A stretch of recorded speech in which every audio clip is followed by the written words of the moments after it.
Guyana has retained its Tier 1 ranking in the U.S. State Department's 2025 Trafficking in Person report, with the government praises for serious and sustained effort to combat human trafficking. The report highlights increased victim identification, expanded funding, and stronger legal tools. However, the 2025 report also points to a persistent gap in oversight, labor protection, and enforcement. According to the report, Guyana fully meets the minimum standard for the elimination of trafficking. Authorities identified 416 victims in the past year, including 302 women and 8 girls exploited in sex trafficking, and 104 men and 2 boys in labor or unspecified trafficking. Victims came from 9 countries, including Brazil, Cuba, and Venezuela. The Ministry of Human Services and Social Security Counter Trafficking in Person Unit received 76.6 million Guyana dollars, equivalent to 356,148 US dollars, to coordinate victim care. Services include shelter, food, counseling, legal aid, and job support. The government provides victim assistance, including small businesses, support for foreign victims, the report noted. Despite these gains, the report flags several areas of concern. The government did not vet labor agreements with the Chinese government and had not yet commenced vetting labor agreement with the Cuban Regiment for Trafficking Vulnerabilities. It also failed to adequately screen Chinese national and Cuban regiment affiliated workers for trafficking indicators. Prosecution efforts show mixed results.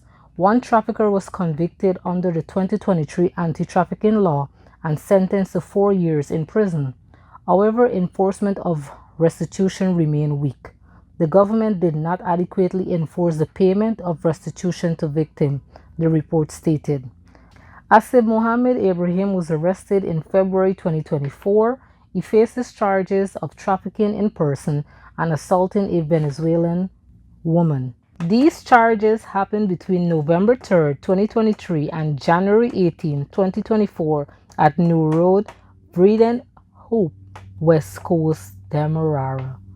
Regarding prevention, the government increased funding to 169.5 million Guyana dollars, equivalent to 788,372 US dollars, and continue to implement its national action plan. The interagency task force met monthly but exclude NGOs from meetings.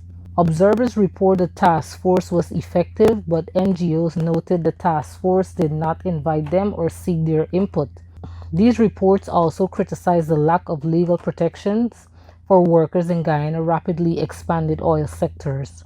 The government did not have any law prohibiting employers, recruiters, or labor agents from charging workers recruitment fees or withholding wages. While Guyana Tier 1 status reflects progress, the report makes clear that deeper reforms are needed.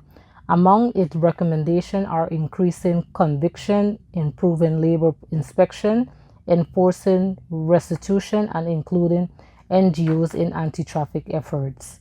While Guyana Tier 1 status reflects progress, the report makes clear that deeper reforms are needed.